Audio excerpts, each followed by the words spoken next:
네, 오늘 주신 하나님 말씀 시편 149편 1절부터 9절까지 말씀입니다. 시편 149편 1절부터 9절까지 말씀이고요.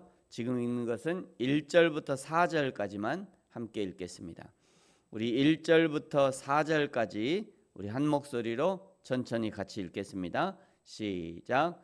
할렐루야, 새 노래로 여호와께 노래하며 성도의 모임 가운데에서 찬양할지어다. 이스라엘은 자기를 지으신 이로 말미암아 즐거워하며 시온의 주민은 그들의 왕으로 말미암아 즐거워할지어다. 춤추며 그의 이름을 찬양하며 소고와 수금으로 그를 찬양할지어다. 여호와께서는 자기 백성을 기뻐하시며 겸손한 자를 구원으로 아름답게 하심이로다. 아멘. 오늘 시편 149편은 할렐루야 시편이라고 불리는 146편부터 150편까지의 5편 중에서 네 번째 시편입니다. 내용적으로는요, 이스라엘 백성들에게 하나님을 찬양할 것을 촉구하고 또 하나님께서 세상을 통치하신다는 것과 세상의 승리를 선언합니다. 이 시편 역시 표제어가 없기 때문에 누가 언제 어떤 사건을 배경으로 지었는지는 알 수 없지만 다른 할렐루야 시편과 동일하게 바벨론 포로에서 돌아온 후에 예루살렘 성전, 수룹바벨 성전이죠. 그 예루살렘 성전을 건축하고 무너져 방치되어 있던 예루살렘 성벽을 재건한 후에 영원하고 궁극적인 승리를 얻게 될 영광스러운 그 미래를 바라보면서 지은 시라고 알려져 있습니다. 오늘 1절은요, 새 노래로 여호와께 찬양하라 권면하죠. 하나님은 세상을 늘 새롭게 만들어 주십니다. 예레미야 애가 3장 22절 23절에 보시면요, 여호와의 인자와 긍휼이 무궁하심으로 우리가 진멸되지 아니함이니이다. 이것들이 날마다 새로우니 주의 성실하심이 크시도소이다. 예레미야 애가는 나라를 잃은 슬픔, 이스라엘의 죄로 인해 멸망받을 이스라엘을 생각하면서 슬픈 노래를 부른 것이 애가입니다. 그런데 예레미야가 아침 저녁으로 눈물을 흘리면서 잃지 않았던 고백이 바로 이 고백이에요. 여호와의 인자와 긍휼이 아침마다 새롭습니다. 저와 여러분에게도 마찬가지입니다. 여호와 하나님의 은혜는 날마다 새로운 은혜예요. 오늘도 새 은혜, 새 생명, 새 날, 새 해를 허락해 주셔서 오늘 우리가 여호와 하나님 앞에 있는 것입니다. 하나님의 백성들은요, 이런 하나님의 은혜를 주의 깊게 파악하고 찬양해야 하고요, 날마다 새 찬양을 노래해야 하고, 날마다 새 찬양으로, 교회도 날마다 새 찬양으로 노래해야 합니다. 비록 어제 불렀던 노래를 오늘 다시 부른다 해도 그것은 새 찬양이라 할 수 있습니다. 왜냐하면 나 자신이 새롭게 되었잖아요. 인생에게 처음 만나는 시간들과 순간들과 그 속에서 찬양하는 것이기 때문에 비록 지난주에 했던 찬양을 오늘 또 한다 해도 그것은 새 찬양인 거예요. 새 감격인 거죠. 지난주에 찬양하고 이번 주 주중에 돌아가시면 찬양 못하는 거잖아요. 그렇죠? 지난주 주일에 찬양대 성가대나 찬양대가 찬양했던 찬양을 설령 그 다음 주에 또 찬양한다 해도 그 주중에 돌아가시면 그건 못 듣는 찬양이에요. 근데 하나님이 나에게 새로운 새 생명을 주셔서 새 마음으로 노래하게 하니 오늘은 어제 살았던 그날이 오늘이 아니라 오늘은 새로운 날을 또 살고 있는 거예요. 그러니 그 찬양은 당연히 새 찬양인 거죠. 그렇다고 맨날 하는 찬양만 하면 안 되고요. 이전에 제가 이제 처음 전도사 돼가지고 그 찬양대 연습실에 갔더니 여호수아 굴을 찾네 여리고 이 찬양을 연습하는 거예요. 여호수아 뭐 성을 찾네 여리고 이 찬양 있잖아요. 그거 제가 어릴 때부터 찬양했던 거거든요. 그래서 제가 한마디 했어요. 그거 제가 어릴 때부터 찬양했던 거 이제 새로운 찬양 좀 없냐고. 어린 나이에 저도 참 어린 나이에 그런 얘기를 할 것이 아닌데 저도 참 이런 개념들이 없었던 거죠. 근데 그것만이 아니라 사실은 우리도 날마다 새로운 찬양하는 사람들은 늘 고민해야 돼요. 늘 고민해.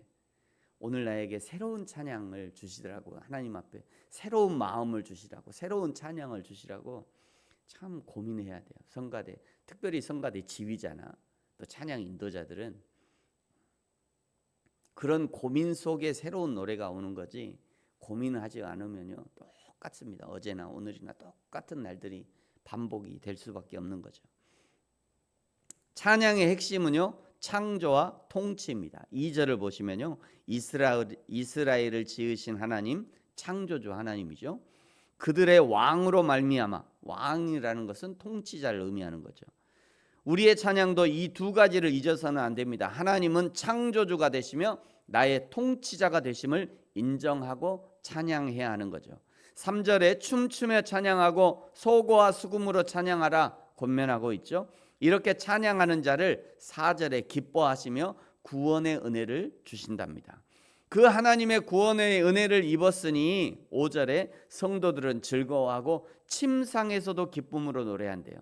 6절 그들의 입에는 하나님에 대한 찬양이 있고 그들의 손에는 두 날 가진 칼이 있다. 갑자기 찬양하는 자의 손에 웬 칼인가? 찬양하는 자와 칼은 어울리지 않는 것 같잖아요. 그런데 갑자기 6절에 그들의 입에는 하나님에 대한 찬양이 있고 그들의 손에는 두 날 가진 칼이 있대요.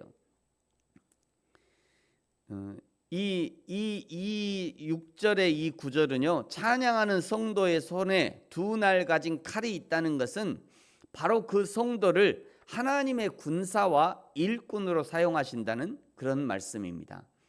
이 부분은 여호수아가 여리고성을 무너뜨린 바로 그 장면을 떠올리게 합니다. 여호수아 군대가 했던 것은 6일 동안 침묵으로 매일 7번씩, 매일 하루에 한 번씩 성을 돌았고요. 마지막 7째 날에는 7번 돌고 제사장들은 나팔을 불고 백성들은 외치고, 나팔을 불고 외쳤다는 것은 찬양의 모습을 나타내는 거죠. 다윗이 찬양할 때 사울에게 있던 악귀가 물러가는 역사들도 있었습니다.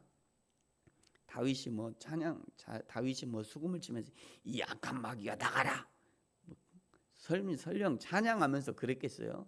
그렇게 안 했어요. 그저 다윗은 여호와 하나님을 수금을 치면서 여호와 하나님을 찬양한 것뿐이에요. 여호와 하나님을 찬양하는 그 찬양의 현장 가운데 하나님의 영으로 충만한 그 다윗 앞에 마귀가 얼씬할 수 없었던 거죠. 그래서 물러난 거예요. 뭐 대단한 거 다윗이 뭐 찬양, 아기야 물러가라, 예수의 이름으로 그래 안 했어요. 그냥 다윗은 여호와 하나님을 인정하면서 찬양한 것뿐이에요. 그래서 물러난 거예요. 7절에요. 이것으로 찬양의 능력으로 이런 의미죠. 찬양하는 군사들의 능력을 말하는 겁니다. 문나라의 복수하며, 복수한다는 의미, 보수. 문나라에 복수하고 민족을 멸하신대요. 8절 그들의 왕들은 사슬로 그들의 귀인은 철고랑으로 결박하고 9절 기록한 판결대로 그들에게 시행할지로다. 하나님의 대적들, 원수들, 사단 마귀에 대한 판결이 시행될 것이라고 말씀하시는 거죠. 그런데 9절의 하반절에는요 이런 영광은 그의 모든 성도에게 있도다 말씀하죠. 요한계시록 20장 6절에 있는 것처럼 예수 그리스도께서 재림하시는 날에는 모든 성도들이 그리스도와 함께 왕노릇하는 천년 왕국의 날이 시작될 것이고, 그 날에 악에 대한 심판을 예수님과 함께 성도들이 왕노릇하고 있으니까요. 성도들이 예수님과 함께 왕노릇을 하고 있는 그 성도들이 심판을 하게 된다는 거예요. 당연히 모든 슬픈 자는 위로를 받게 될 것입니다.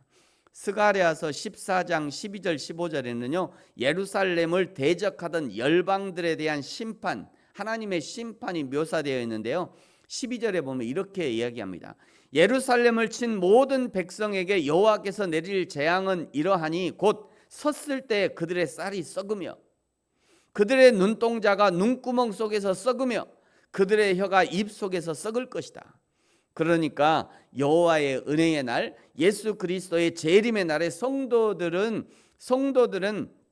예수님과 함께 왕노릇하게 될 것이고 원수들은 하나님의 심판을 받게 된다는 거예요. 그 마지막 날에 이루어질 일들을 안다면 성도들은 찬양할 수밖에 없는 거죠. 지금은 어려움과 고통과 괴로움과 쫓김과 예수 그리스도를 믿는 것 때문에 핍박에 시달릴 수밖에 없다 할지라도 지금도 여전히 예수 믿는다고 핍박하는 사람들이 있더라고. 옛날에 우리 얘기인 줄 알았어요. 그건. 옛날엔 저희가 어릴 때는 이 교회 간다고 막 교회 갔다 오기 저는 막 교회 간다고 밖에 가서 일해야지 무슨 교회라고 막 성경책 팍팍 찢어버리. 아니 진짜 그런 일을 겨우 있었거든요. 우리 때는 진짜 막 성경책 팍팍 찢어버리고 막 교회 가지 말라고 그러고 꼭 주일 되면 일 시키고 말이지. 그런 일이 우리 때만 있는 줄 알았는데 지금도 있더라고요. 교회 간다고 뭐라 하고 막 교회 간다고 막 욕하고 뒤에서. 그런 일이 지금도 있어요. 근데 설령 그런 일이 있다 해도 그럼에도 불구하고 성도는 찬양해야 하는 것이죠. 여호와 하나님이 성도의 찬양을 즐거워하시고 하나님을 찬양하는 성도에게 구원의 은혜를 내려주시고 찬양하는 자를 통해 하나님의 일을 진행하시고 그렇다고 핍박하는 자 앞에서 찬양하지 마세요. 그거는 더 약 올리는 거잖아요. 설령 핍박하는 일이 있으면 일단 당하고 마음으로 찬양해야죠. 그리고 나와서 이제 찬양 보는 앞에서 찬양하면 안 되고 이 지혜로 성도는 지혜로워야 돼요. 하나님의 지혜로 폭을 돋구지 그 화를 돋구지 말고 일단 화를 잠잠하게 하고 그 다음에 찬양해야죠. 성도는 지혜로워야 돼요.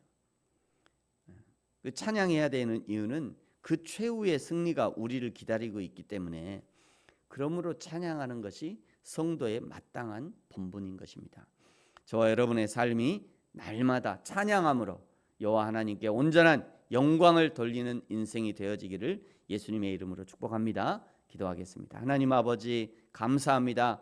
창조주 하나님, 통치의 주 하나님을 찬양하는 것이 피조물된 우리의 마땅한 도리임을 다시 한번 생각합니다. 우리의 평생에 여호와 하나님을 찬양하는 인생이 되게 하시고 찬양하는 자에게 베푸시는 하나님의 풍성하신 은혜를 누리게 하여 주옵소서. 찬양하는 자의 손에 두 날 가진 칼을 주시고 찬양하는 자를 통해 원수를 무찌르시는 하나님의 놀라운 역사에 믿음으로 참여할 수 있도록 축복하여 주옵소서. 감사합니다. 예수님의 이름으로 기도합니다. 아멘. 하늘에 계신 우리 아버지여, 이름이 거룩히 여김을 받으시오며 나라가 임하시오며 뜻이 하늘에서 이루어진 것 같이 땅에서도 이루어지이다. 오늘 우리에게 일용할 양식을 주시옵고 우리가 우리에게 죄 지은 자를 사하여 준 것 같이 우리 죄를 사하여 주시옵고 우리를 시험에 들게 하지 마시옵고 다만 악에서 구하시옵소서. 나라와 권세와 영광이 아버지께 영원히 있사옵나이다. 아멘. 계속해서 기도.